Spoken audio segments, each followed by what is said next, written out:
The December regular meeting of the San Marquez CISD Board of Trustees is called to order. I wish to extend a warm welcome to everyone present. All items that will be discussed and voted on this evening have been posted as required by state law. This is a meeting in public, not a meeting of the public. You are welcome to observe and listen. During the public forum of the meeting, we welcome your comments and input. In compliance with the State Government Code on Open Meetings, these proceedings are being recorded and will become part of the SMCISD permanent legal record. In order that the recording reflects the proceedings accurately, please refrain from talking while others are speaking. I also ask that you silence your electronic devices, as the members of the board have done, so that we are able to fully concentrate on the important business of this meeting and to minimize interruptions. I am pleased that you have taken your time this evening to join us. Thank you for your interest and your attendance. We have quorum. Can you please stand for the pledge? I pledge allegiance to the flag of the United States of America and to the republic for which it stands, one nation, under God, indivisible, with liberty and justice for all. Ready for the superintendent's report? Good evening, everybody. One more meeting before the end of the year, and then we all get a well-deserved break. So it's been a long semester. It's been a fun semester. It's been a quick semester, actually. So just a couple of things. We have a couple of celebrations before we get started. You know, we have the holiday Christmas card decorating contest, so we thought we would bring our winners. So each year, our campuses are asked to submit one piece of student artwork to be considered for the San Marcos CISD holiday card. A community selection committee chooses one elementary and one secondary piece of art, and those are used to make the district's greeting cards that we send out to all the districts around Central Texas and a large number of people. This year, we are proud to announce our 2016 winners, and we have them both here today, each of whom will receive a certificate. So we actually made a frame with their card so the parents can keep that and have that, and then they each get 25 of the cards so that they can use them for their families. So our elementary winner is Josue Max Guzman, who is a fourth grader. Josue, if you want to come up here, your principal is up. Let's see.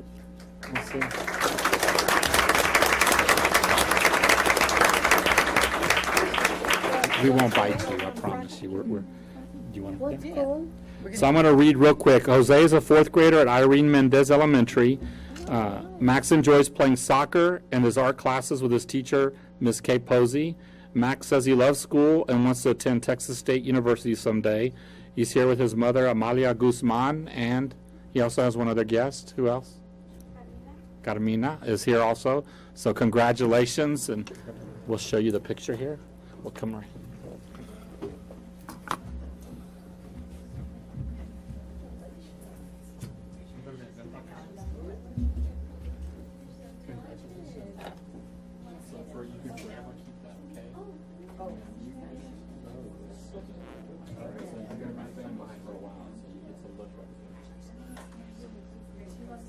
Oh, yeah, you want your mother?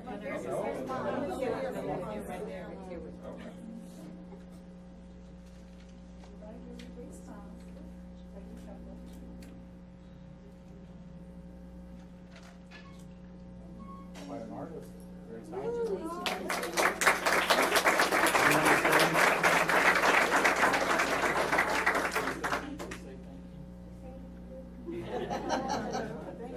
Thank you so much. Thank you.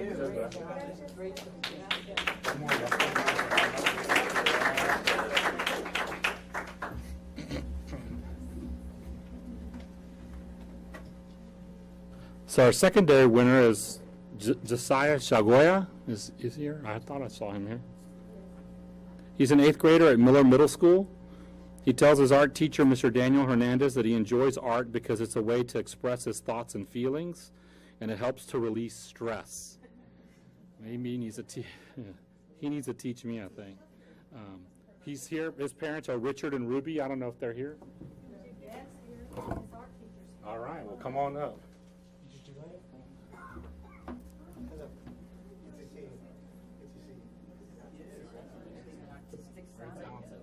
You can teach me how to draw because I'm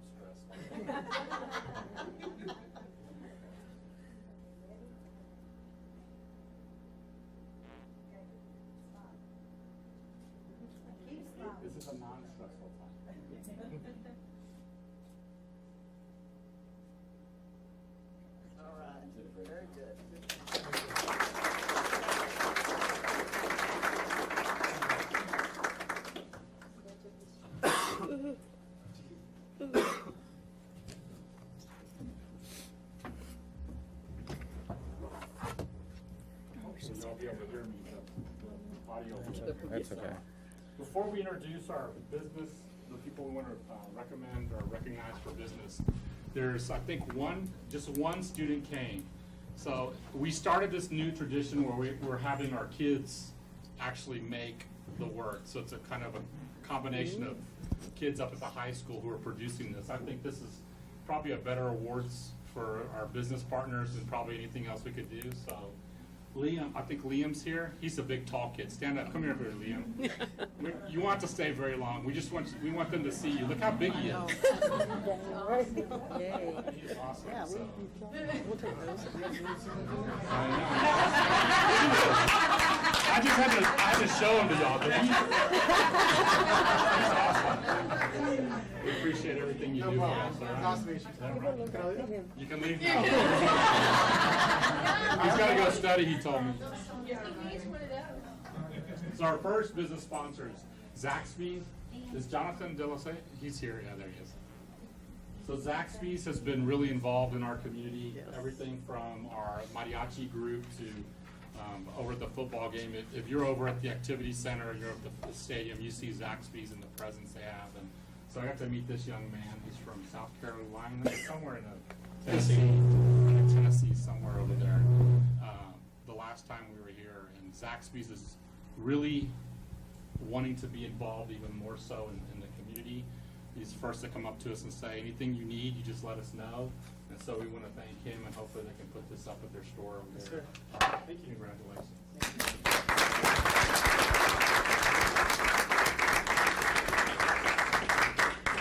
When I first met him, I said, "You're general manager? What? Like, you look like you're about 12.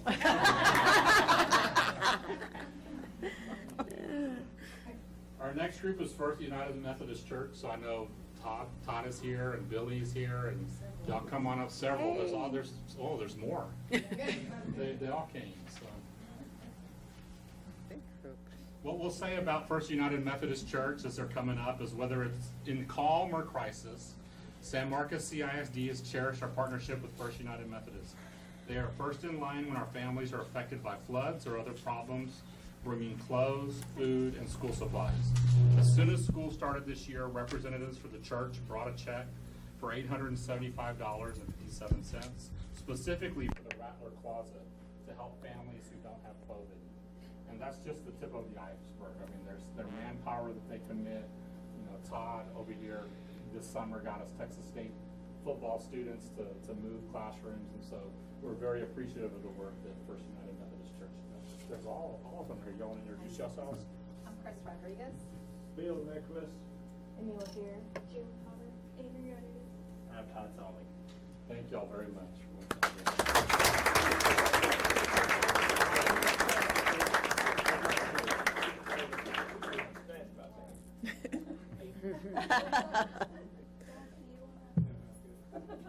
Okay, everyone look here.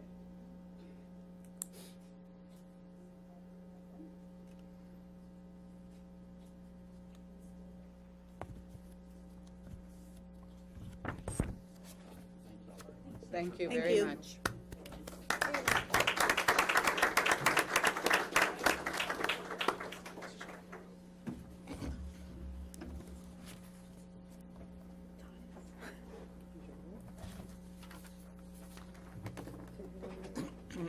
As we move, and Jonathan, you don't have to stay here the whole time if you don't want to.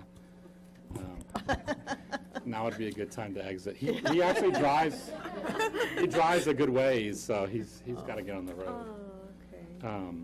As we end the first semester, we just want to recognize some people who are here and some are here and some who are not.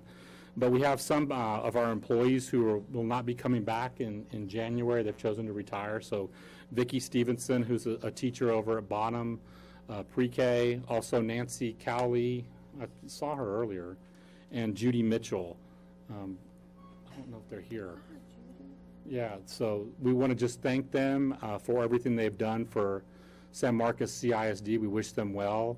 We probably will be calling them January 2nd to see if we can swap. No, I'm just joking.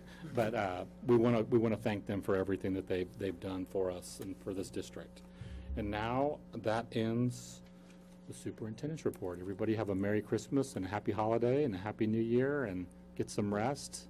And you're leaving? I thought we were done. You didn't, like, wish us well. Yeah, I immediately went with you, so get some rest, and we'll see you back in the new year. Ready for public forum, we have Juan Marquez. He's going to address dual language program. Come up to the podium. Mr. Marquez, I'm going to have a 3-minute timer. It's going to go off at 3 minutes, and so just if you can end your comment, thank you. Thank you. Can you hear me? Yes, perfect. Okay. The reason why I'm here is because I've been asked to speak in reference to the dual program that you guys are, dual language program that you guys are considering for our school district. I have been very blessed to be able to speak 2 languages. I'm a fluent Spanish and English speaker. And I have 2 kids in this school district. I have my daughter in Bowie Elementary and my son in Bonham. And due to the fact that we currently do not have a dual language program, that really I was upset by that, because when I was growing up, I was brought up in a school district that did have a dual language program, and that was a blessing for me, because since I've been blessed with being bilingual and being fluent bilingual, I've always made more money in all the jobs that I've had, because I've been able to converse with more people. I've been able to sell to more people. And I want my kids to have the same opportunity that I've had. Being able to speak fluently in 2 languages, not only does it improve your, the amount of money you'll be able to make, because you'll be able to deal with more people. It also enriches your life, because culture-wise, you're able to learn from more cultures, because being able to speak more than one language improves your understanding of other people, other races, other countries, and so forth. I would really like for everyone to consider, approving the dual language program, because not only the kid that will be benefited by that language is going to benefit, but the whole school district, because there's so much evidence proving that when you are able to speak fluently in 2 different languages, test scores for kids improve, overall understanding of school matters in reference to all the different types of math, history, writing. Everything is improved whenever you have a better understanding of 2 different languages. So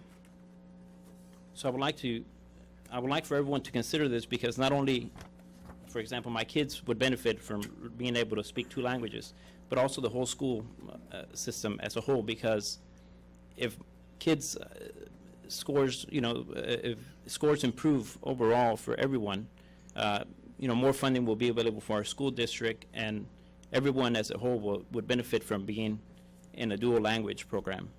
So I know it would probably take some investment to have a dual language program in the school district, but I'm pretty sure we would benefit more than what we would have more returns than what we would invest in that program.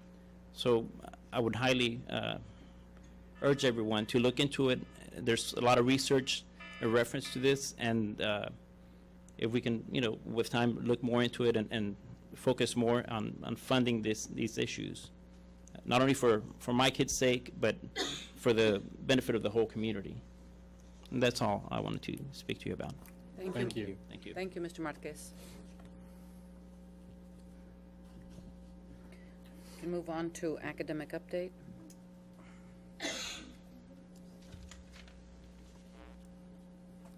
Good evening.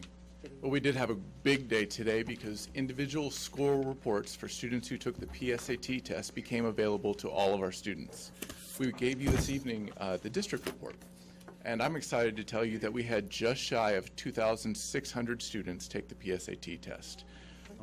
If I could, beyond the students and our excitement for them, I definitely want to highlight the work of our leadership teams and our counselors, who that's a huge undertaking to test that many students, but they've gone beyond that in the last month, coaching students to connect with their College Board accounts so they can download their own scores.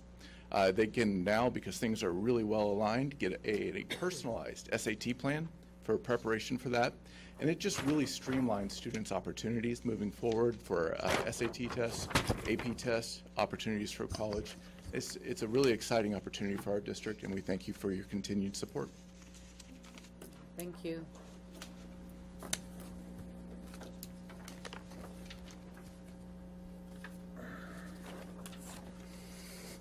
Okay.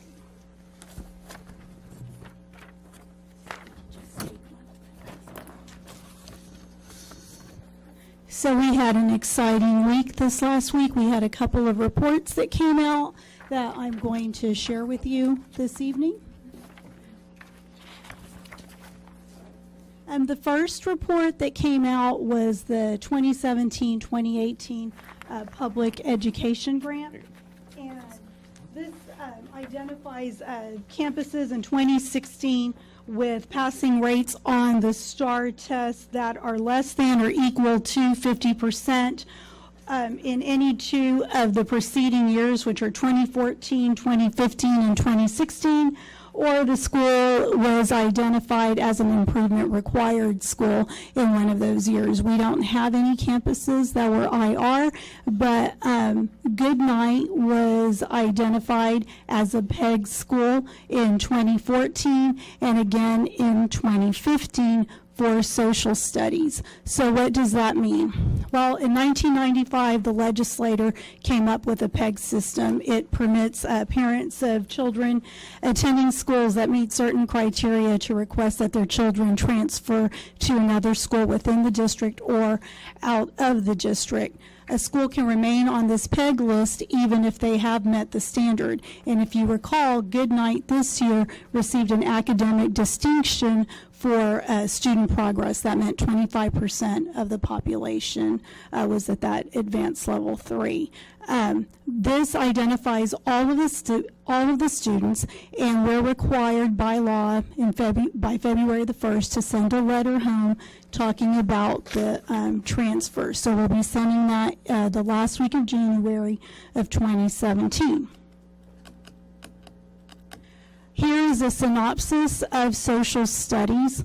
In 2014, because we had to meet 50%, I'm going to get away from this. In 2014, because we had to meet 50% or higher, we only had 40% meet the passing standard. In 2015, we had 46%, so that was an increase from 2014 by 6%.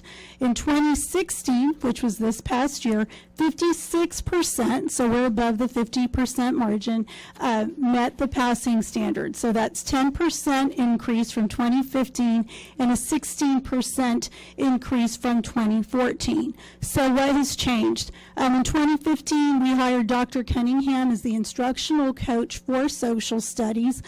He reviewed all of the TEKS and created a process that spiraled up through secondary. They were able to review the release tests, and then they created a curriculum with a strategic plan in mind that focused on the most testable standards on the test. They then created common formative assessments that focused strategically, again, to address the gaps in student knowledge on an ongoing basis. Plus, the social studies department does continuous data analysis, and the students also do their own self-analysis, self-report. They track their growth, and they know which standards that they need to focus on. So as you can see, social studies by no means is suffering in any way. There's actually been a significant increase, and I believe wholeheartedly in our teachers and our coaches that it's going to go ahead and continue to rise. But just to be in compliance, we will send that letter out by February the 1st. Yes, ma'am. So this social studies report pertains specifically to Goodnight? Just to Goodnight. They sent a letter home last year also. The passing rates that are up on the board right now, those are Goodnight only? Yes. Okay, and so have we used the same changes in curriculum and implemented those at Miller? Yes, throughout the district. And yes. have we seen the same sorts of improvements as Miller? Yes. That we've seen? Thank you. So when will Goodnight come off the list?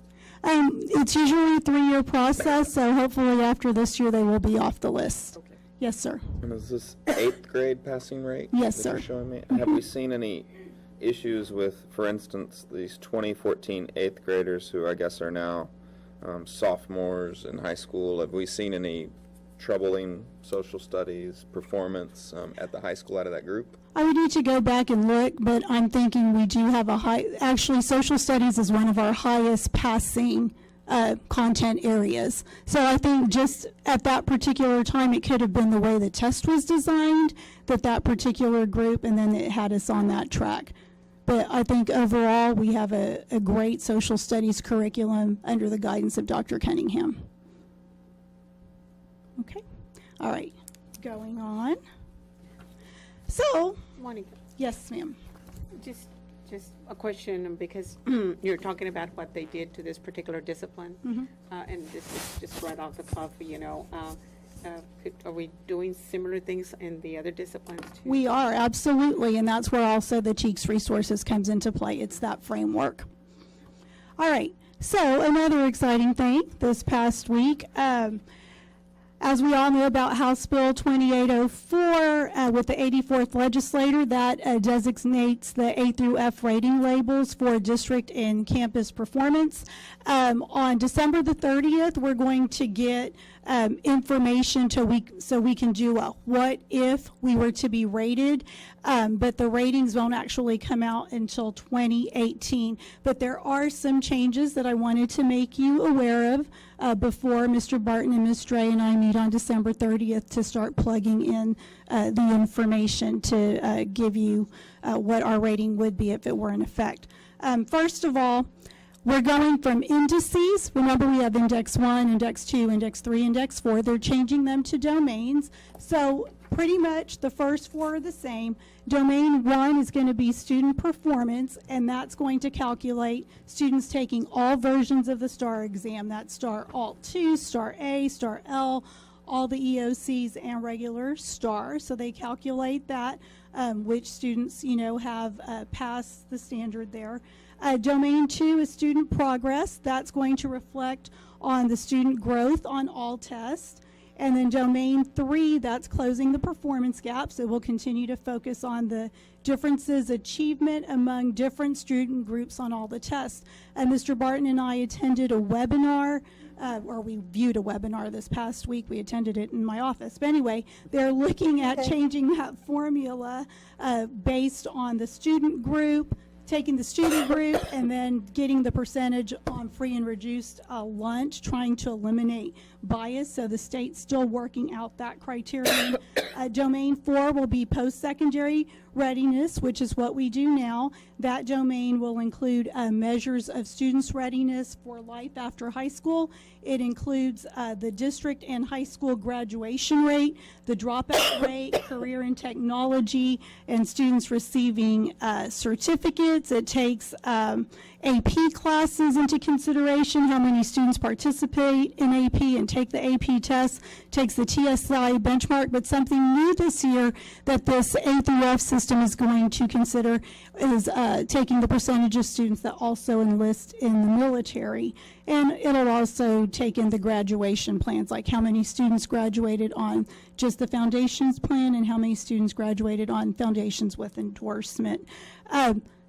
Domain 5 is community and student engagement, and this is the first time it's going to count towards accountability in A through F system. There are going to be 8 indicators, and as a community, and Dr. Valadez will talk about this shortly, but as a community, we'll have a group of people that will determine what 3 indicators out of those 8 that will be part of our rating. So those 8 indicators are fine arts, wellness and physical education, 21st century workforce, second language acquisition program, digital learning environment, dropout prevention strategies, gifted and talented student programs, and community and parental engagement. So the current accountability system, as I said, and this came from TASB, that was the webinar. These are the current indexes or indices: student achievement, student progress, closing the performance gap, and post-secondary readiness. The A through F domains, we keep the 4, we change the word from index to domain, and then we add the 5th one, which is community and student engagement. So what if? So the what if rating right there, when we get this information on December the 30th, First of all, it's going to be based on incomplete data because we're going to be figuring out a rating for 2017 based on 2015, 2016 data. When we do it for next year, for 2017, 2018, we'll actually be using the 2017 data, so it'll be more accurate. But we'll take all of the information that we have, and we won't include domain 5, and it'll be similar to that children at risk report that we got. The indices are pretty similar there, and we'll be calculating what the scores are. The timeline, December 30th, TEA sends us the provisional A through F report with the ratings. Then on January 4th, they send it to the districts on their TEAS account. And Mr. Cardona and I have access to TEAS. And then January 6th is when it becomes public knowledge. So when we get the information on the 30th, the plan is to have the TLA team get together. We'll plug in the numbers and we'll guesstimate, approximate what our score is going to be, then send you an email, send it to Mr. Cardona. Right now we're in the process of generating a letter to the community that we can put on our webpage before the break, just explaining what the A through F system is going to entail. There's still a lot of discussion. Mr. Barton and I were in Austin last week. There's still a lot of discussion. There's still a lot of changes. TEA is still trying to work through it so it can flow seamlessly with all of the other federal programs that are in place, like Every Student Succeeds Act and whatnot. So, but we'll grow and we'll learn from this, and we'll determine as a community what it is that we value, and we'll include that into our Domain 5. Yes, ma'am. Do you have a sense of the timing in terms of when the official 2018 grades come out? Will those grades reflect the 2017-18 school year? Yes. So it would come out at the end of that school year? So what we're being told is once we get the scores in 2017, then it'll follow the same time frame, but we'll actually use the data from 2017. Right now we're operating year. But the school year. So Yes. so in theory the 2018 record or grades would come out in August of 2018 Yes. and reflect that previous Yes. school year's grades. Okay. Yes. Will they include retakes on the test? It will be all tests. Yes. All tests. Any other questions?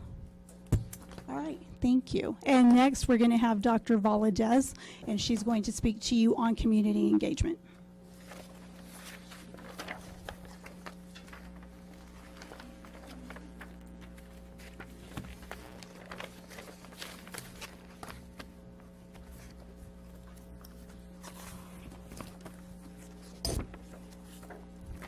Good evening, all. Can y'all hear me okay back there?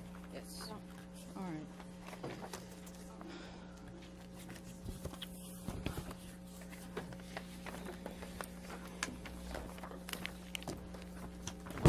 So this is on the heels of a couple of meetings back, the question about the fifth goal added to CIPs that had to do with the community engagement. And really, before, it was something that was done, but as Ms. Ruiz-Mills said, it's really something that now is going to be counted towards our overall performance and included in our rating. So I wanted to do a quick overview of House Bill 5, and then there's an amendment 2804. And this, what I'll speak to is particularly on the sections that have to do with community engagement. Some use community, student engagement, others throw parent in there, so sometimes you'll see parent engagement, but they're all around the same efforts. So really the purpose, and Ms. Ruiz mentioned some of this, is really to provide an opportunity for districts to highlight areas of excellence and areas in need of improvement in these areas, and I won't repeat them all, but the fine arts, the physical education, et cetera. So we were just at the Parent Involvement Conference in Corpus Christi where we presented some of the work that we did last semester. And really what TEA is wanting to do is really find a way to mesh what House Bill 5 and 2804 are saying in terms of community and student engagement with what House Bill 5 and the Amendment 2804 is saying about the same thing. So I went ahead and included ESSA because some of these components are specifically described in ESSA and not necessarily in House Bill 5, but they're all around community engagement. So the first one is the district policy on community and student engagement. And drafting one, each district is responsible for having a policy that really stipulates and frames what we are doing as regards community engagement and parent-family engagement.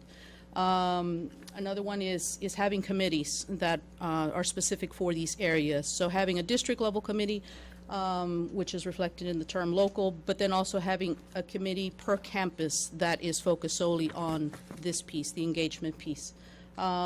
Campus compacts, which campuses have campus compacts between parent and campus and what they're going to do, what they promise to do, the commitment they have as a parent, the commitment that the campus has to respond to, and this is directly to student achievement. What is the parent's responsibility? What is the staff and the campus's responsibility? So each campus has one. Another component, obviously, and again, Ms. Ruiz-Mills mentioned it, the categories to be self-evaluated. Right now, they are self-evaluated, those 8 criteria, those 8 categories. And there's criteria that exists that was developed for evaluating each individual category. What do we look at in terms of doing so? The affirmation of compliance piece, and then the rubric to determine the ratings. So the self-evaluation of categories, it is set by the local committee. The local committee, again, is the district-level committee. We have a district-level committee that's been identified. It's small, but it is representative of campus leaders, parent liaisons, community members, parents as well. The performance rating is exemplary, recognized, acceptable, or unacceptable, that we are rating ourselves in these categories. And overall rating is also handed out by the district. So not only each campus rates themselves in these areas, but also the district does an overall rating of each of these areas. And right now what's happening is that the district takes these ratings and they report them annually to TEA through PEAMS. And that's where it's been in the past 3 years, just reporting for PEAMS' sake. Dr. Valadez? Yes, ma'am. Yeah, yes, sir. Sorry. Can we get a copy of those, I guess, rosters of those specific committees? You said that they already kind of have Yes, sir. appointed to it, just to see who those people were. Absolutely. And just to clarify, so these committees are self-reporting, so they say they're either doing a good job or a bad job? They utilize the criteria that was set, and this started with the 2013-2014 school year. So they use the rubric, they utilize the rubric, they assess each of those components. What did we do in those areas? Like, say, for example, fine art, what did we do in those areas, fine art, to engage community that was specific to that? And then they would rate themselves based on the rubric. They would give themselves one of those category ratings. And in each of those areas, report it to the district, and then the district committee would do the same thing for an overall district rating. Thank you. So next steps right now is, one, to train the local committee, the district level committee on House Bill 52804 and ESSA, and then frame the collaborative work that we need to do. There is work that needs to be done. Update the criteria as needed, review the existing policy, and then propose changes as needed. The assessment of key items, and that will go back to Mr. Arredondo, your question in terms of revisiting and doing an assessment of, what does the campus policy look like? What does the compact look like? Has it been revisited? Because it should be revisited at least annually. Who are the committee members, and are they active? Do they need training as well in terms of these areas for each of the campuses? Again, raise awareness of House Bill 52804. That's an amendment, a new one. And then ESSA, Title I on student family community engagement. Professional development for sitting members of campus committees. I think they need it. I think we all need it, right? Because this is always changing. And even TEA at the conference was saying how they really need to work so they can push out more stable guidelines for districts around this area. And then integrate the amendment from House Bill 2804 on evaluation of committee and student engagement, because again, that is a new piece. So this is an overview of the House Bill 2804, and this is, again, the specific section dealing with community and student engagement. And Ms. Ruiz-Mills already mentioned this is going to be a fifth domain. I believe it's going to count like 10% of the overall rating, and it goes to moving away from exemplary, et cetera, to A through F system. Again, repeat of what she mentioned, the 17-18 school year. Each district will select 3 of those areas. Right now, the local committee will determine which ones would be, we would get the most gain from. So what are those 3 areas that we're doing really good work around? Not that we're not doing in the areas, but obviously there's some that are stronger than others. So identifying which those are. Reporting to the agency, those 3, we need to make sure that they know which 3 we're selecting, and then providing in that relevant data to TEA, what is the data that we're going to utilize to assess those 3 areas.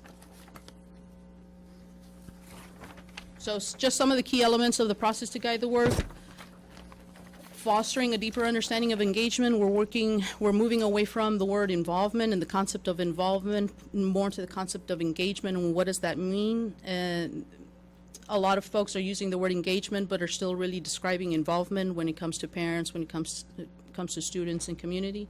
Building capacity at various levels, and that's all the way from the top administration, our teachers, our parents, the students, our paraprofessionals who work a lot in the areas of, I talk about the parent liaisons I work with, they work a lot in the areas of connecting with parents and with community.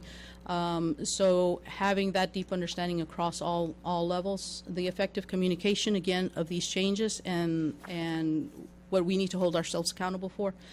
And then the alignment of efforts between the state and federal guidelines expectation, and that's just the House bill and then ESSA, the Title I requirements for community and family engagement. Yes, ma'am. Yes, ma'am. Thank you. Can you give me an example of a goal or an objective that we would be looking at in one of these assessments, and then the quantifiable measurement that we're using to evaluate that goal? Does that make sense? Yeah. So for example, fine arts. Fine arts might be connections with local galleries, display of community events. I know like the Cultural Center has oftentimes availability for maybe student work to be displayed. That student might be able to present their work.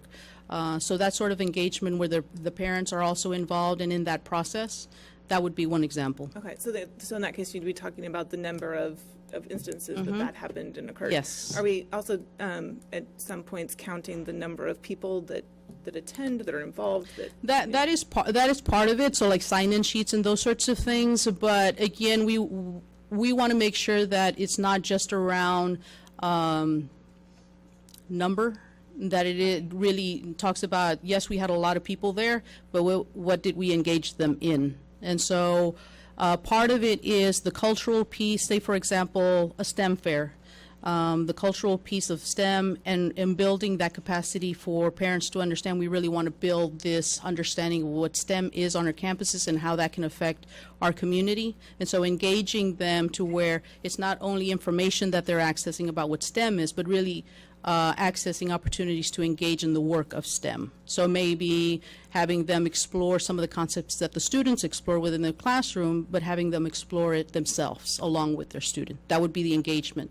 So it goes from involvement to engagement. That makes sense, and I think that's important. I just also think that if you're going to talk about diversifying the audience and broadening it, instead of just having the same 6 families showing up over here, then Absolutely. showing up over there, Absolutely, and I think that's part of it, that accountability piece, to make sure that it's not just about we can show that 500 people showed up, but we can show what happened with those 500 people while they were in attendance, and that an engagement of 17 bilingual parents in a plática around dual language is just as meaningful and powerful as one that invited 300 parents around another topic. I think that's great. Thanks.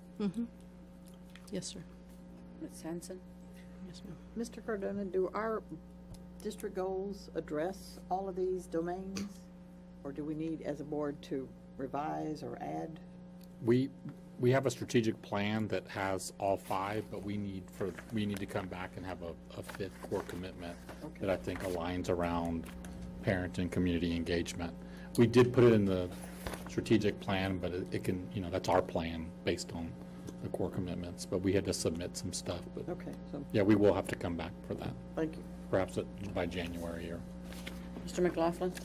Yeah, so, generally, I was just speaking as an individual trustee, on a presentation on community and student engagement, Mr. Cardona, I would prefer to hear, what we're doing and how it's changed. This seems more like we're having a meeting, we're forming a committee to talk about student engagement. Yeah, I understand that mechanically, but that's more a process overview. And I would prefer to hear, what's changed from year to year, our teachers, quantifiably meeting with a broader set of parents. Are we doing more things where the kids live, going to them rather than waiting on parents to come to us?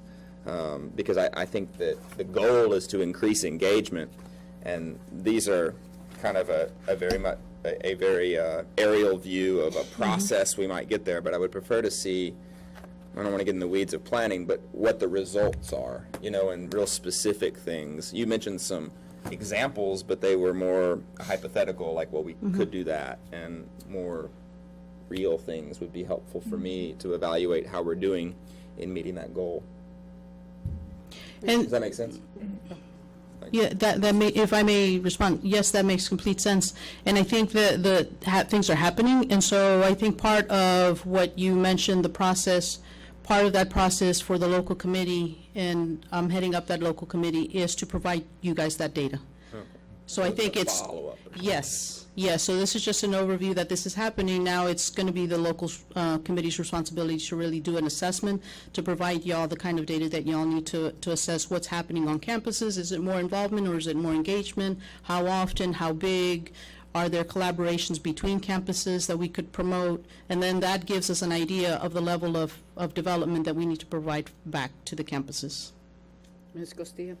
Since this is going to be one of the domains for accountability purposes, you mentioned on your report, you address on the next steps doing professional development. Yes, ma'am. And you mentioned we've had this since 2013.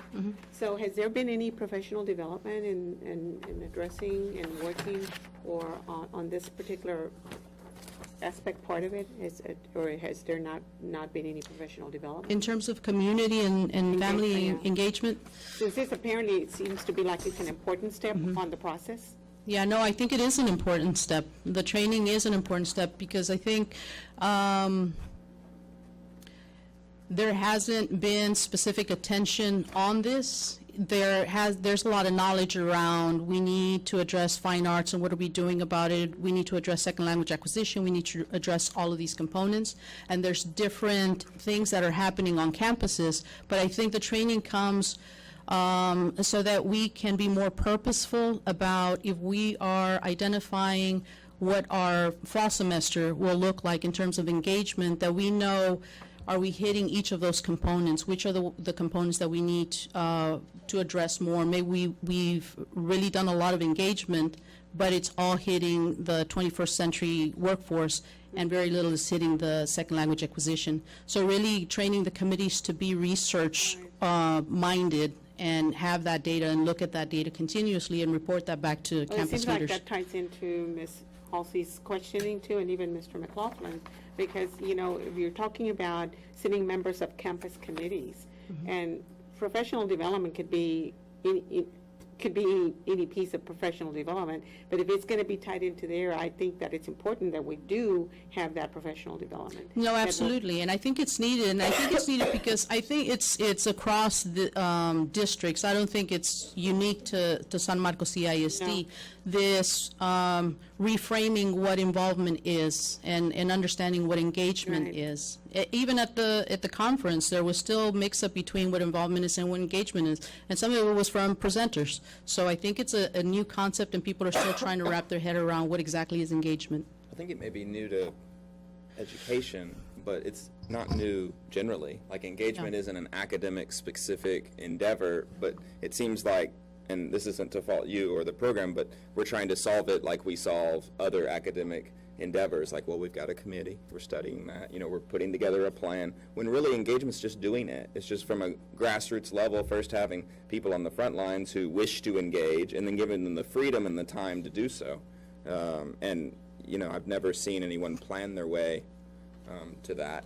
Because it's a, you know, Well, it's like, if I can give you an example. all right. So when I started in this position in the spring semester, in speaking with the parent liaisons and trying to figure out how do we engage parents, how do we get in touch with what parents are thinking about the district, their positives, their negatives. What we did was we began a phone campaign. So I asked parent liaisons, start calling parents, see who would be willing to host a home dialogue.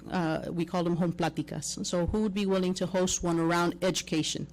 And we wanted to make sure, one, that it wasn't only localized in a certain attendance zone, so pick 3 attendance zones and identify a parent. And so the parent liaisons, they have knowledge of the community, they have trusting relationships already established with parents, so they identified 3 parents, 3 mothers that were willing to open up their doors. But then the mothers were charged with finding folks to invite to that plática. So maybe it was their next door neighbor, maybe it was their mother-in-law, maybe it was somebody, and so they hosted a conversation. And we asked 2 questions. We asked, what is the district doing well, and what could the district improve upon?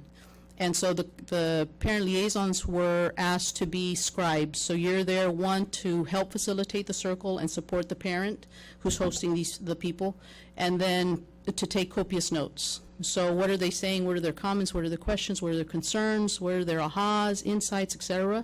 And then we came back and we utilized that data to find what are some themes, some highlights. And some highlights were around secondary campuses. How do I gain access beyond the lobby, the main lobby?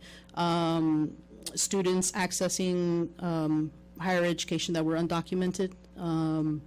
Students accessing careers that don't require one to go to a 4-year university.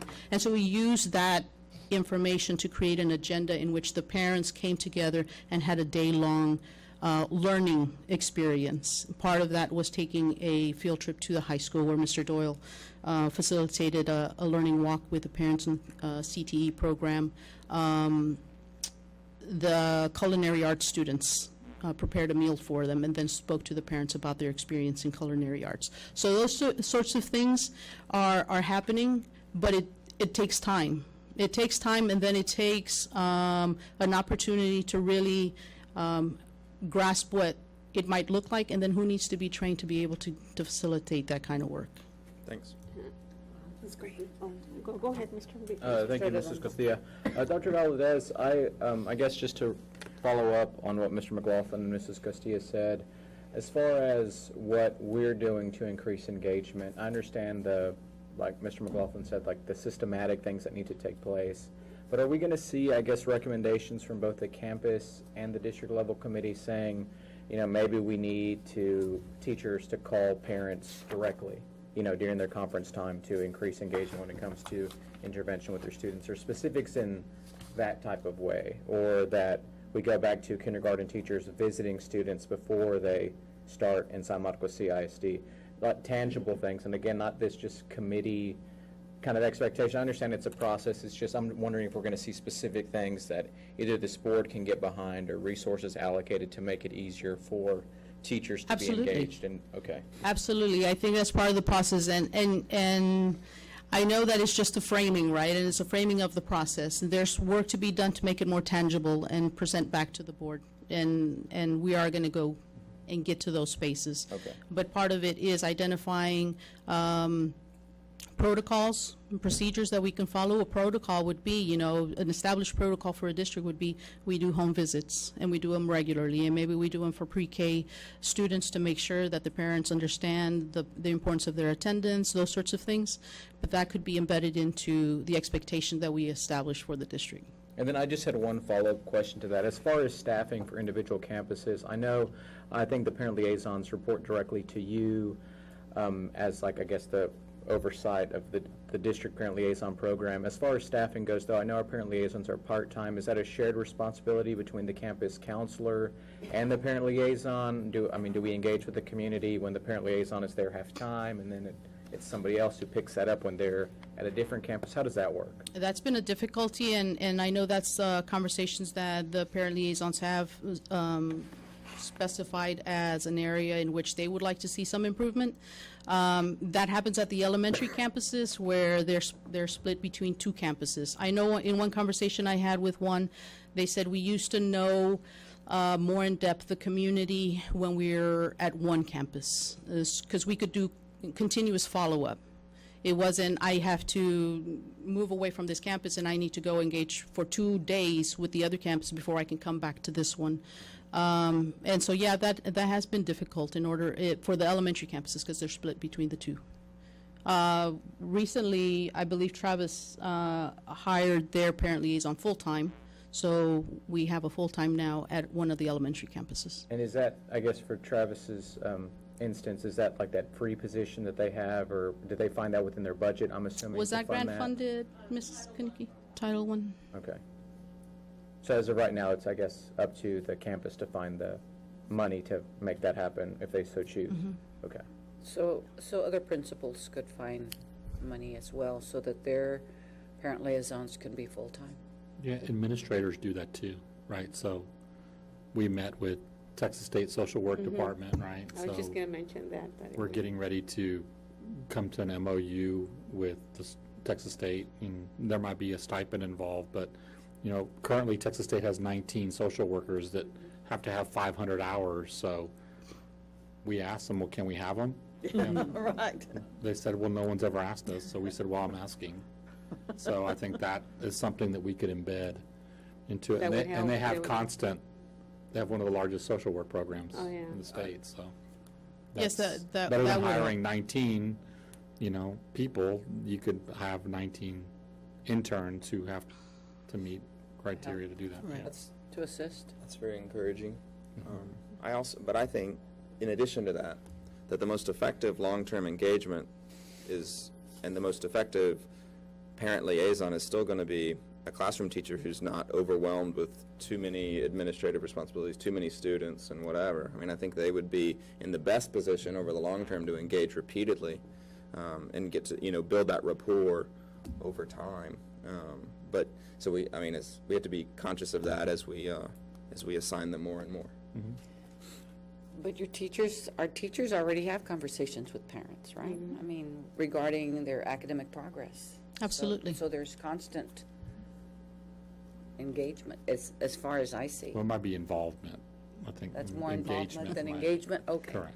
That might be I also think the process that you just outlined, where you're doing the home visits and the collaboration with the families to determine what their priorities are and what they Correct. will engage over is super important, because we can host every fair under the sun, and if the material and the information isn't relevant or isn't deemed valuable to anybody, nobody will come. And so I think and the service then is sort of unnecessary. So I think that's a really great approach, and I appreciate it. And the district funded two parents that participated in the learning exchange to come and present along with us at the conference in Corpus this Yeah, past that's great. Saturday morning. They were with us and helping present that information. Well, more so important because it seems like this component, which is be part of the domain, they're going to be identifying through the 8, right? That from where information is going to be necessary as far as feedback from this one in order to get. So it seems like this is going to be a very important aspect part of it that will, you know, require whether all the steps that you have outlined in your report here that really need to be addressed more so now than any time else in the past. Yes, absolutely. And yes, I will gladly come back as soon as we have more tangible data to present exactly how it's looking at each of the campuses. Thank you. Thanks, Dr. Bowles. Thank you. And I'd like to encourage admin to bring the 5th core commitment to us so that we can see how we're going to add that to our core commitments. Got it done. Good. Financial report? In your packet on page 4 is the financial report for November. Only really significant things are in revenue will be the state programs. You'll see that it's down $2.2 million from the last year to date, November of 2015-16, and that's because, you know, our funding we're not receiving that much with. So the amount that we get, you know, is is funded to us differently, so we're not receiving as much, so that's why that's down. And the next item that would be of significance would be in expenditures under Function 11. You'll see that's $500,000 difference. The majority of that is salaries, because that's where our salaries, and we did give raises, so that's where a majority of that comes from. So really and truly, there's nothing really significant that stands out in the financial report, unless anyone has any questions. Looks like we're on target. Ms. Griffith, I just had one question on plant maintenance and operations. Because 109,000, do we like turn off the lights when we left a room, or what do we do to save a lot of money in that category?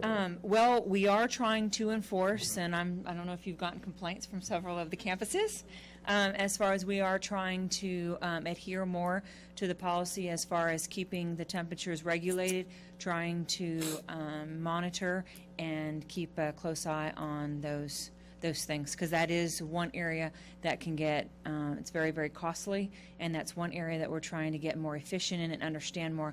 So yes, we have been trying to make some changes in that area. Well, I wanted to point that out and say thank you all for having that kind of oversight and following through with that. Well, thank you, 'Cause Jay. I'm obviously, sure yeah. that the campuses don't think so, but. Yes, Mr. McLaughlin?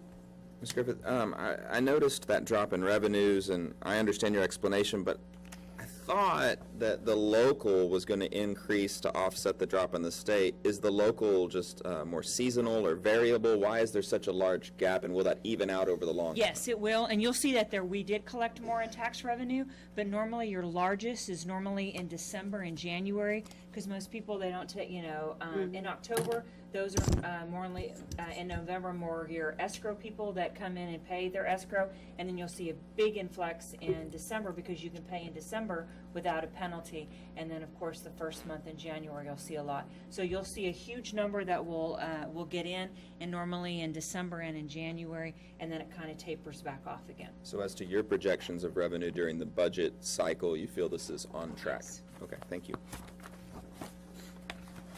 And then, Ms. Griffith, are you done with that presentation? Yeah, are we moving Okay. on? As far as the transportation report goes, as the requesting trustee, if there's no, I guess, objections from my colleagues, can we postpone that presentation until February? Sure. Are you all good with that? Oh, well, I just have one question about it. So I was hoping to have included in this report an assessment of all of the stops in terms of safety, and whether or not there are stops that we need to act on quickly, or approach the city about improving. Lightning you're talking about? Or what? No, safety bus as far as stops. like near sex predators. and Oh, stuff I like see. that. Oh, Well, okay. and also the physical conditions of some of the stops, and the lightedness, and the fact that some of the stops are very dark at the early hours of the morning when we have small children waiting outside for them, and that perhaps that. Okay, we can, this presentation that we did today was not focused on that, but we can. Included for For February? February, I'd appreciate that. It's been a concern that's been brought to me by parents. Okay. Can I ask why we're postponing?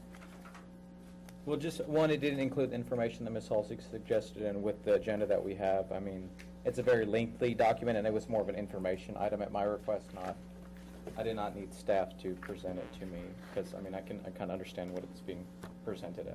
So Carter's not here for that. You're just coming.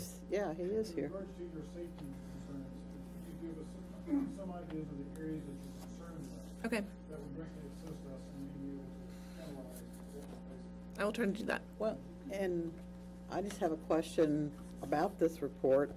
What are we doing, or what can we do to reduce?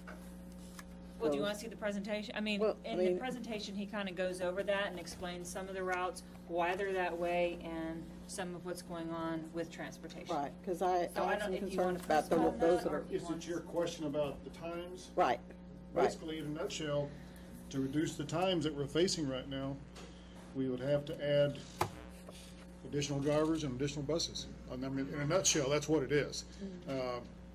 But I meant, is it like farther out? Is that why they're so, Yes, ma'am. okay, We're looking at districts 210 square miles. And if you look at most of the routes on that report that was provided to you, the ones that are over an hour, those are areas where we're going far out in the district that we have to service those areas. sure. And I can tell you that One of the things that I am really seeing since I've been here is that the increase in traffic in town. It's having an We all impact see it. even for the buses trying to go far out. Sure. Sure, the high school, since Amazon opened, it's ridiculous. Oh, I know. Well, Amazon, McCarty Drive right in there now town, all is, around. we're having to reroute buses in some Right. cases. Yeah. And, and then, of course, we have the trains that we deal with every day. Right. You know, we average 32 trains a day. And we have several routes that are going back and forth across I-35 because, in honesty, the way that our boundaries are set up. And I have some buses that are crossing the railroad track 10, 15, 20 times a day. Okay.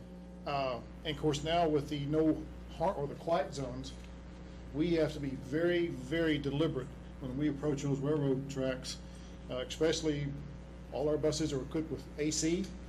ACs are kind of loud. And so the drivers, there's several things we have to do now that, you know, we didn't do in the past to make sure that we are stopping, well, we've always stopped, but I mean, trying to make sure that we hear a train. Okay. And, it's increased traffic, and of course, you know, we're having a tough time hiring drivers. And it's not just San Marcos, it's statewide. And what you'll find is districts that are 4A classification and higher are having a tougher time hiring drivers. Districts that are 3A and smaller, they're in areas where there's not a whole lot of competition for other jobs. So they're able to retain drivers. And a lot of those school districts, they use teachers and coaches to drive routes. Right. They're able to do so. But our biggest challenge right now is, right now, we're 13 drivers short. And, which means, including myself, every staff member, every mechanic, with the exception of one or two, are driving every day. I'm losing 2 more drivers at the end of this semester. One is moving to South Texas to take care of mom, and the other one is going to work for another trucking firm that's offering more money and hours. Yeah. I will tell you that the people that we've lost to Amazon, the biggest factor was not the hourly rate they were getting. 2 things: more hours, but the biggest was the cost of health insurance. I had one employee that left us, been a long time special needs driver, and he is saving $500 a month what he was paying here and what he's getting over there, plus he has his wife on the plan now. So that man is saving $6,000 a year, and that's big to him. Just so you know, it's family coverage. We do cover the employee, but this is family coverage, so when you This is cover family your spouse or your dependent, it becomes very costly. But honestly, the thing that, I mean, we are concerned about the time of the kids on the buses too, for a lot of reasons. Longer on the bus, greater chance of discipline problems and what have you. And trust me, we're doing everything we can trying to reduce times. But we're also at a point now, because of growth, that we've got several routes that are just bursting at the seams. And especially when fall sports stop, you see a influx of kids coming back on the buses. And so we've got several routes that we're really full. If we continue to lose drivers, we will have to get to a point where we're going to have to double up routes, which is not good. That means administrators at schools are going to be at the schools longer after school, because we're having to use one bus to do 2 routes. And those are things that we're doing our very best trying to not let happen. But we do need to look at trying to do something to make it more attractive for drivers to want to be a school bus driver. And 2 things are working against us. One is DOT has increased or made it tougher on the physicals. The big thing they're looking at is sleep apnea and diabetes. Okay, so it's tougher to pass the physicals now. Also, DOT through the state of Texas, DPS, there are new requirements now for the driving test, and it has become much more difficult. Used to, it would take a person 45 minutes to take the driving test. Now it's over 2 hours. Wow. And they have to crawl under the bus, point out things, pop the hood, show parts about the engine. I mean, it's very detailed. And plus, the state has reduced the number of test sites. And there's only 25 test sites in the whole state of Texas now. So when we arrange for a driver to take a driving test, we go to San Antonio, past on I-37, or we go to almost Georgetown, north. And it takes us about 3 weeks before we can get a person reserved for a spot. And so it is getting tougher. And but be assured, we're doing our very best, and the safety is huge to us, and so we continue to train and all those things. And last year we drove, as it says in your report there, we drove over 1 million miles. They don't have the PowerPoint. Oh, I'm sorry. And for the 15-16 timeframe, we drove almost 1,100,000 miles. Wow. And that's just running the routes and what have you, and we had very, very few accidents. So we work very hard to try to make it a safe environment as possible. And, but I look forward to addressing y'all in February or what have you, and hopefully working together, we can come up with some ideas of how to make things a little more attractive for people to come to work for transportation. I appreciate how hard y'all are working. Thank you. Ms. I did- Castillo? That's all right, go ahead. Go ahead. I mean, for purposes of this discussion, because there wasn't a PowerPoint included, I thought y'all were just going to read the sheets of numbers no. to us. So that's why I suggest us postponing this until we had all these questions answered or additional information. But if there is a PowerPoint, I'll withdraw my suggestion to postpone the presentation. Okay. Because it sounds like there's a lot of If there's questions. something that we are can gonna do come in the interim, I up mean, here. like, there's Bonham kids, 4-year-olds that are on the bus 3 hours and 14 minutes a day. I mean, if there's some, if we could throw Right, hold a on, couple let's get the bucks at a PowerPoint. hiring incentive and, Well, shorten that. we were originally planning to have, right now we have 6 buses that service Bonham. Now, understand one thing, there's 2 schools that our buses go to, that they service the whole High school and 210 Bonham. square miles. That's Bonham and the high school. And so those are the places you'll see kids are on the buses longer, okay? If you look at buses, let's just pick Mendez, that go strictly to Mendez for elementary routes, those kids are on the bus for 15, 20 minutes probably. So one solution would be putting the pre-K kids at their campus, right? If they were at the 6 campuses that they would feed into, it would dramatically That could reduce. help possibly. But we were originally planning to have 7 routes for pre-K. And that would knock it down some, but still not to the point where, our goal is to have a kid on the bus no longer than 45 minutes. And we would probably have to add additional 2 routes to pre-K to make that happen. And then you look at our percentage of ridership. Most districts, no matter what their total enrollment is, they'll have anywhere from 38 to 45% ridership. Right now, we're at 64%. 2 years ago, we were over 70%. Gas is a little cheaper now. Secondary kids, they got keys. And they're driving. As soon as gas goes back up, they pull the keys, they come on the bus. But really and truly, I mean, we're growing, and it's the only way we're going to continue to be able to stay atop of things is just additional buses and drivers. And I know it's probably not what you want to hear, but that's. Drivers are the current pinching point. Like, I'm if you, sorry? drivers are the current, Yeah, we're at a point, if we get over 15 short drivers, we're going to have to start combining routes. And of course, see, the other thing that we're dealing with, every day we have people calling in that are sick or what have you.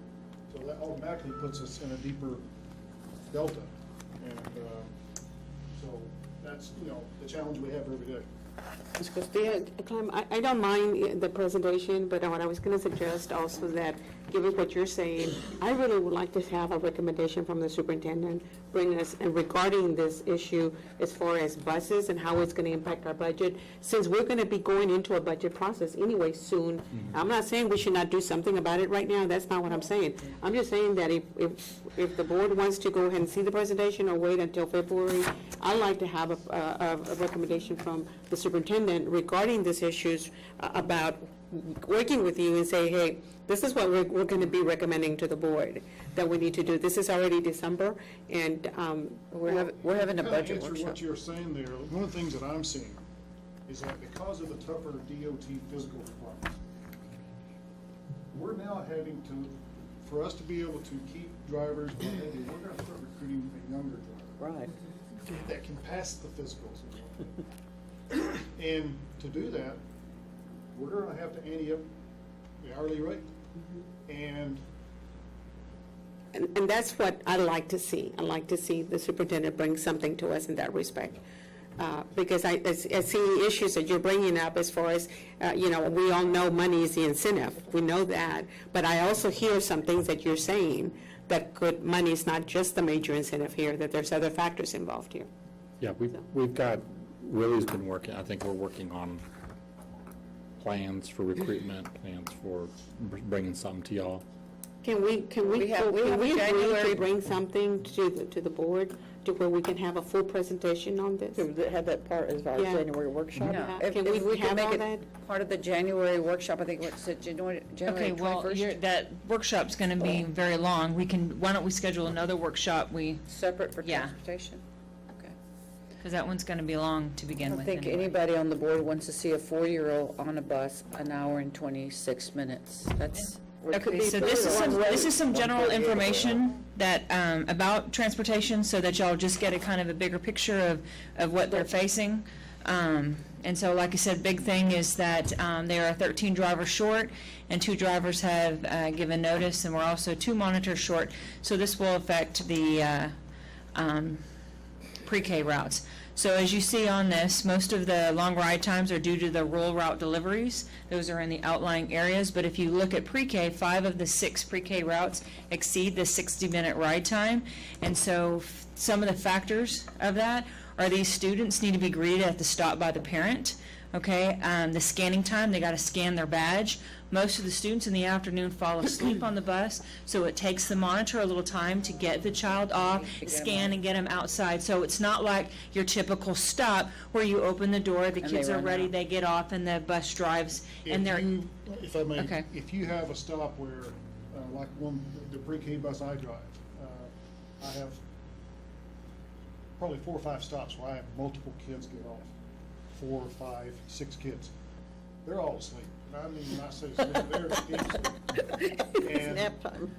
So I personally get out of the seat, help the monitor, try to get them up, and then move them forward, and they're like a little mummy, just walking up there. And then we have to hold them up, scan them, and then. Scan their badges, you mean? Meanwhile, That's we're sitting on 1978, and cars are backing up. Yeah. But you have to do that much attention to those little 4-year-olds. Yes. And so 3-year-olds. that's part of the issue we have with the length of time the kids are on the bus. The stops are longer. And like when we load them in the morning, you have to make sure that you get them in the seat before that bus rolls, because if not, they'll fall down, and their size, they're going to get injured. Yeah. So, and then we have, and then when you take a route and you have a sub-driver on the route, it takes even longer because they're not familiar with the route, so it takes them a little longer with that route. So on the pre-K, this is a few reasons why you'll see the route time exceeded. And also, Carter did want to add 2 routes this year to the pre-K to help with these times, but then again, we would need to add 2 additional buses, and we were going to work that out. But the big problem is drivers and monitors. We're already 2 monitors short, and we're 13 drivers short. So if we're not even maintaining what we have, it's harder to even add on there. So like we said, we're trying to work on something to try and incentivize to get drivers, but we're working on that. Do we only have monitors on the pre-K buses? Yes. And then my other question. Special ed buses. Special, And yeah. special ed, pre-K and special ed. And then my question is about the implementation of the scanning technology. I know we started that. Have we implemented it for all riders? Where is that at? What? Yes, right now, we've got all elementary campuses running, and that was our goal for this fall semester. And starting in the spring, we will start going to the middle schools and the high school. Our goal is to have all kids enrolled in that ride buses by the end of the school year. And so is it trackable for parents now? Yes. Yes. Thank you. That's great. The only other question I have in Carter, and this might actually be for Mr. Watson, is the presence of Texas State in the city's bus system and what they're paying their employees. Is that like competition for drivers who have those qualifications it to is. ride it? I mean, compounded by people who work in the oil field and the pay and all that other stuff, is that there's Well, that was the already... initial downfall, Yeah. was the oil business and what have you. A lot of people left because of the higher wages and the hours. But certainly, our big competition here in San Marcos is HEB, the concrete trucking companies, they have stepped up and they're paying their people now, in some companies, you know, $19, $20 an hour. Wow. And of course, they're getting a lot of hours too. They get full-time. We in direct competition with the local bus service here for San Marcos, and then our surrounding districts. You know, we're in direct competition with Hayes. I mean, they're just right up the road. And so here in San Marcos now, it has gotten very, very, very competitive. And then Amazon. So that's where we're at. I don't want to like go route by route, Carter, but one thing did stand out to me, that from Morningwood to Travis, that route is an hour and 25 minutes. That's like Which one is that now? Morningwood to Travis. I don't think there's a number on here. What page? Oh, 70, page 7. Is that a Bus is that a special ed? 757? Didn't see that, but maybe. But the ride time's right. Talking about Travis? Yeah, it is bus 57. I'm sorry. Now I see it. Yeah. That just seems so close. What am I missing? Is that a? If I may. Right. That route has all three campuses. It has Travis, Goodnight, and high school. Oh, okay. So that's start to finish. See that over at the From the very first end we over pick there? up all the way to high school. Right, and yeah, I see that. Okay, so the highlighted 1 hour and 25 minutes, that's not just the Travis, that's to all of the places. Correct. Yes, sir. All right.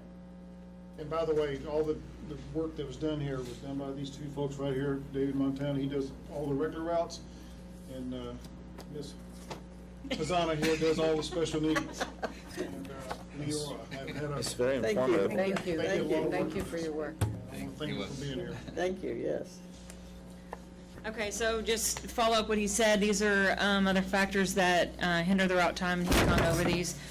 Shortage of driver, bus mobility crossing Interstate 35, the congestion of traffic, railroad crossing, and construction zones. Yes. And then things that are contributing to our driver shortage is the positions are not full-time, they're 30 hours a week. Most people want full-time work.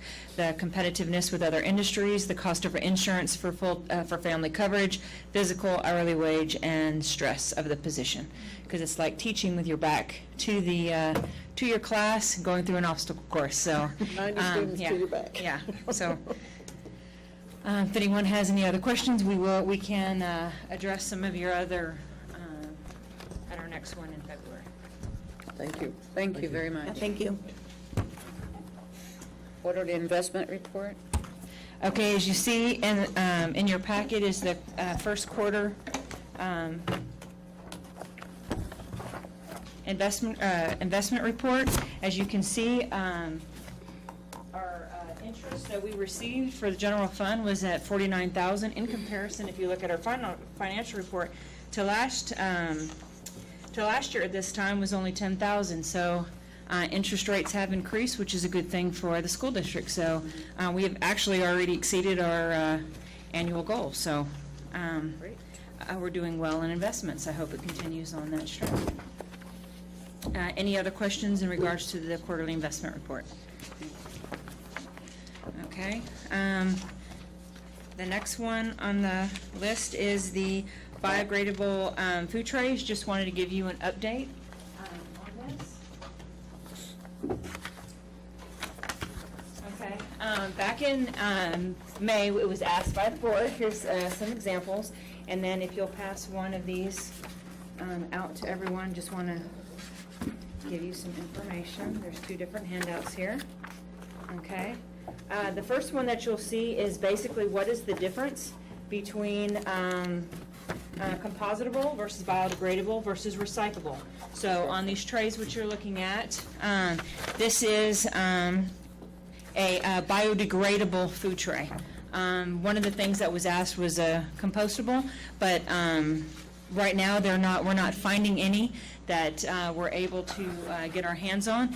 This one is a biodegradable, which means that it should biodegrade within 6 months to a year after going into the landfill, where the other one is a recyclable product, but you have to take it to a recycling plant.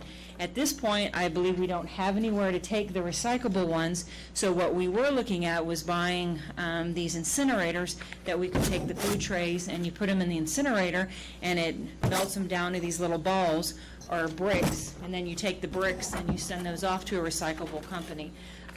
There are a couple of districts that are doing it. I think Dripping Springs just bought one, and we went and toured one in Houston. However, the problem with that is that where are you going to? They're having a hard time finding out what to do with the bricks. So once they melt them down, and so there again, here lies the problem of what are you going to do with all these. So at this point in time, we are looking at going with the biodegradable tray.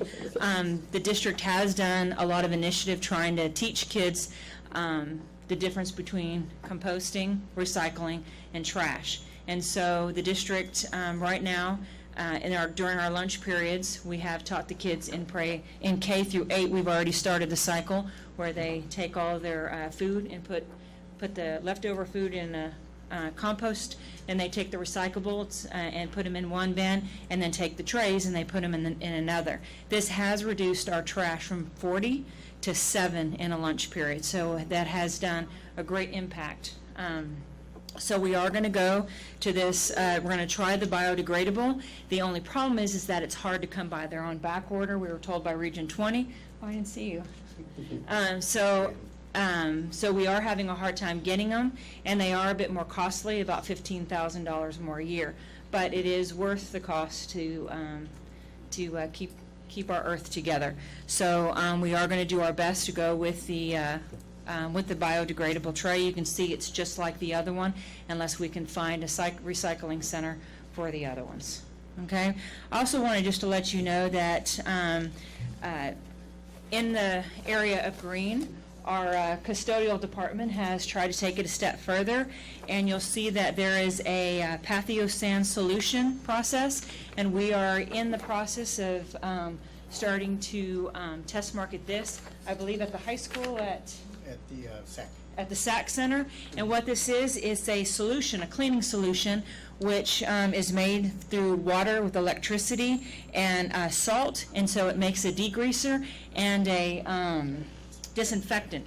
So you get rid of chemicals. It's safe for the environment. You're not putting anything back into the earth. It's safe for all adults, safe for kids. So we are trying this. So this is another green way that San Marcos is trying to contribute to our kids and to our environment. So,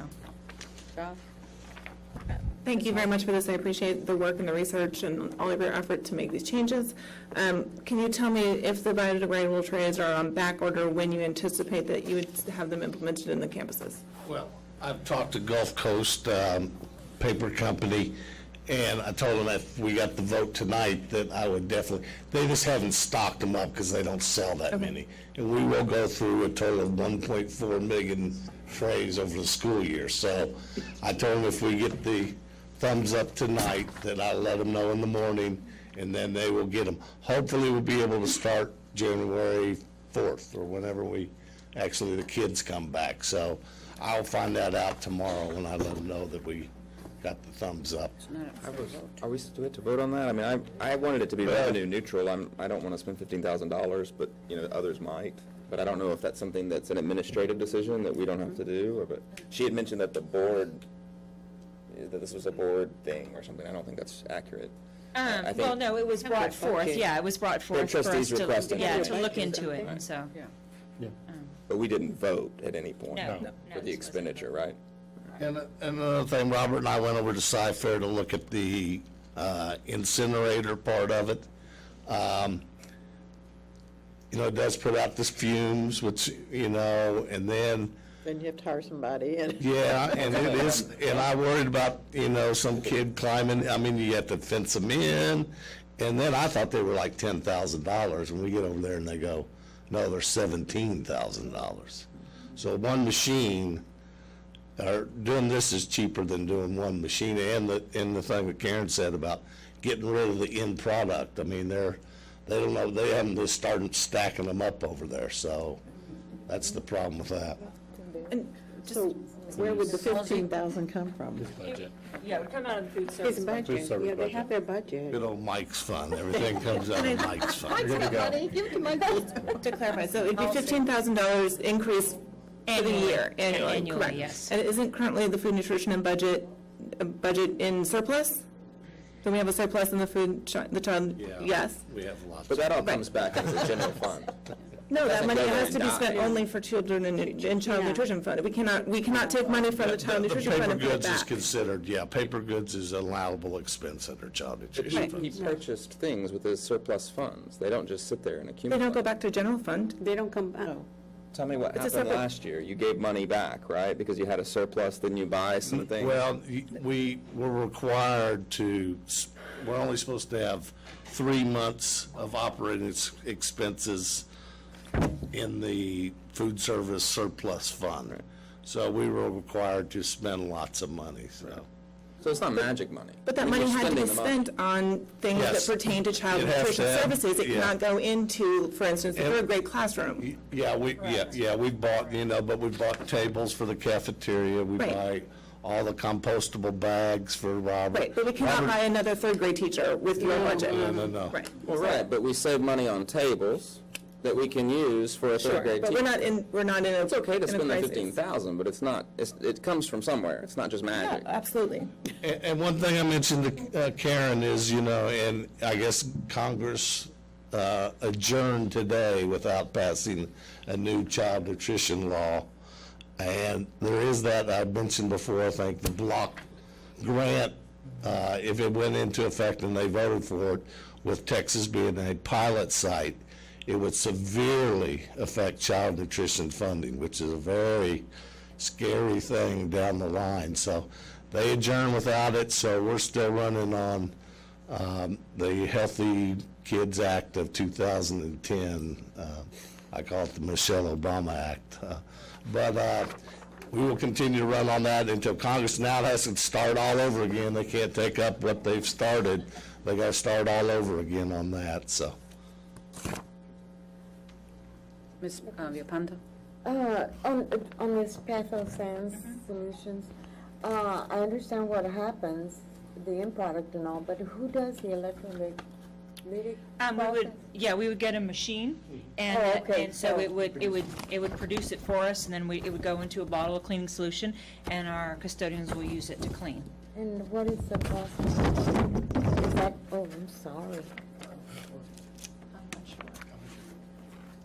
It would depend on how many we buy. Oh. So it would depend on how much we need? Yes. So would that be cost neutral Yes. versus what we're doing Yes. now? Absolutely, Okay. yes, absolutely. It sounds like a great idea, I'm not against Yes, it. It's just that it would, yes. there, It would even out what we were spending in product, Yes. we'll now be spending it in the machine. We probably would be saving money. Oh, good, that's even better. Good. And we would use the same product too. I think the part we're getting right now is to be sure it works as well. If it's just making salty water, it doesn't clean anything, and then it kind of we defeats need a sample, I guess, but, I've already tested it. oh, okay, wonderful, but I'd like to see what it's gonna cost us to get that. Okay, we can bring that to you. Yeah, okay, thank you. I think it's a great idea, Larry.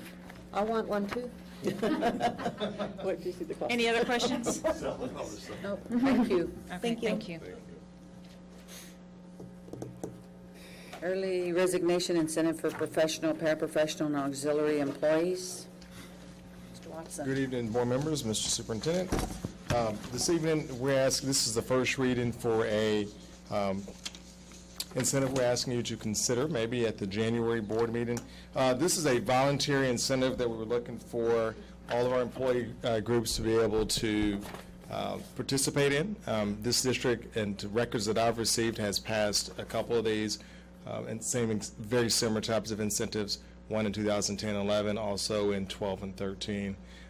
The difference from this proposal versus the last one is this time we're asking for all employment groups to participate. Before, it was just professionals and paraprofessionals, but we've added auxiliary as well. The purpose for this resignation incentive that we're proposing, and this district has done in the past as well, is for planning purposes. It makes it difficult from a personal management standpoint when you have people that resign late And not that this will prevent resignations from happening late, because as teachers are, they have up until the statutory penalty-free resignation period, which is 45 days before the first day of instruction for the previous year. So they can resign penalty-free up until that point, which is pretty much, for the most part, early to mid-July. We had almost 15 people that resigned after that point. Our principals, and we realized just how difficult that is, trying to find teachers late. We tried as much as possible to keep people here until we found a suitable vacancy, and we did that in many regards. But we had some people, for whatever reason, still chose to leave after that point. As well as we had probably, out of our 80 teacher resignations, we had 50 that occurred from May on. So it's a big deal for us in terms of trying to fill our vacancies, especially when 20% of our teacher hires have been filled after the penalty-free resignation period. We are looking at, we have the proposal that's in front of you. What we're looking and recommending is 4% of employees' salary will be the incentive. Minimum would be $1,000, up until $3,000 would be the maximum, and that will be paid at the end of their work calendar at the end of the year. We require them to, under this proposal, to only miss up to 3 days past March 1st. And you may ask, well, why is March 1st used, not any other date? Well, what we're hoping for, if this is approved, is to get this out after the January board meeting and allow employees to inform us from February to the month of February, from the 1st to the 28th or 27th, the 28th. I don't know if this is a leap year or not. And whether or not they are interested in participating in this voluntary incentive. We're limiting this up to 50 people. I could not locate in our records what the participation rate was in the last 2 times this was done in San Marcos. I would assume that it was somewhat useful because this was done twice, at least the records that I've had. And again, it will help us for planning purposes if we can have the information as early as possible from an HR standpoint, from a management standpoint. It would be very useful for the district. So they would have until March 1st to notify? March 1st to notify. Okay. So we'll have a full month, and they can participate. They may not want to participate. And the only caveat we're going to ask to put in here for the final review and approval in January will be that they can't come back into the district for 2 years, which is also, I believe, was in the one that was previously passed in this district. Mr. Watson, I Yes. just had one question. Anyone who's announced a resignation prior to the board approving this would not be eligible for the resignation incentive, correct? That's yes. Okay. There's going to be a process, is the plan, Mr. Hart. I know that they need to complete a form, submit it to us, and then they'll be on a list, and of course, of monitoring the attendance, and then as well as, with the 2-year requirement as well. So, And does this include resignations? I mean, retirement, excuse me? yes. Okay, I didn't say that right. Resignations or retirements, yes. Okay. That's it. Any other questions? Thank you, Mr. Watson. Thank you.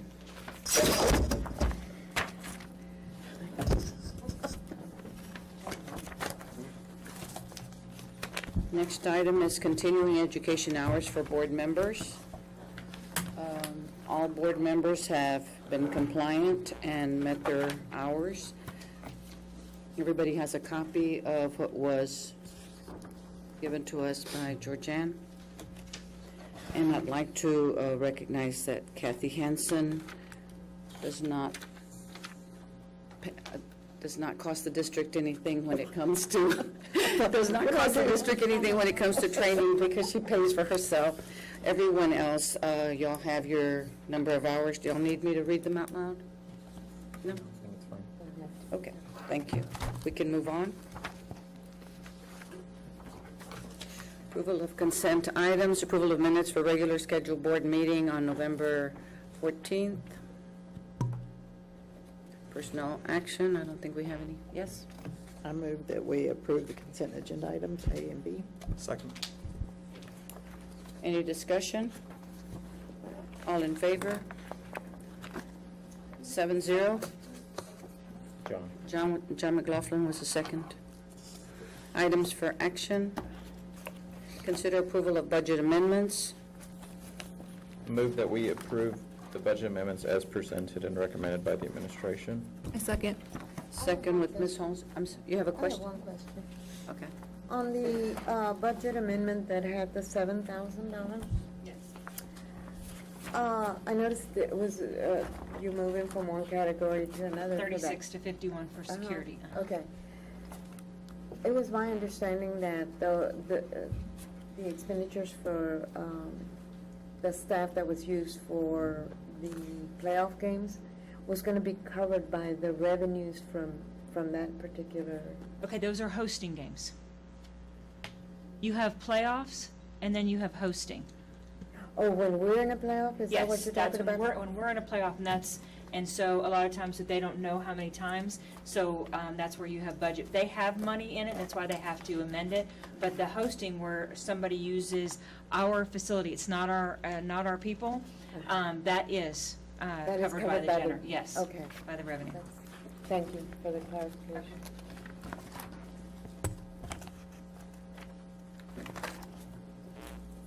Any other discussion? All in favor? 7-0. Travel for San Marcos High School Orchestra. I move that we approve travel for the San Marcos High School Orchestra as presented by the administration.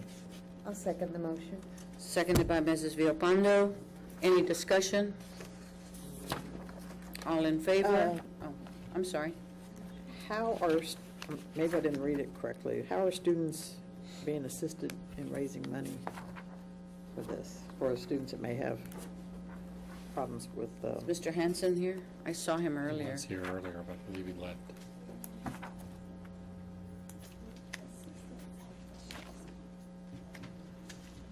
Excuse me, they have not started raising money yet until it was approved. Right. But they do have a plan on donations and some other ways to raise the money to defer the cost for the students. okay, I was just thinking of students who might not be able just to afford it, how are they gonna get?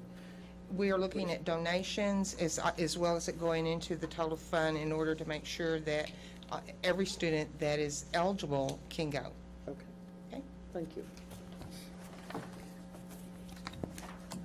All in favor? 7-0.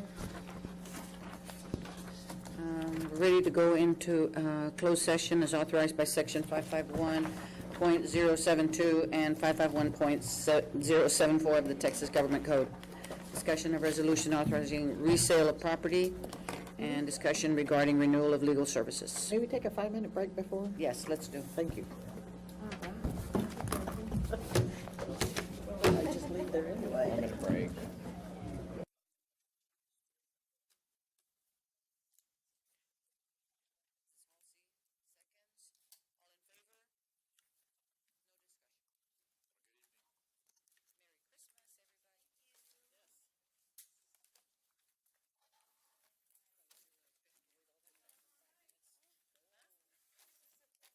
Tomorrow night is a facilities committee When? meeting at midnight. It is? What day is it? On the calendar. Tomorrow the 13th? Election night, we didn't think about that, but. What happened? Oh, geez. No, but if you want to go and check it out. Okay, so what time? Yeah, the meeting, 6:30, good night. Oh, I'm sorry.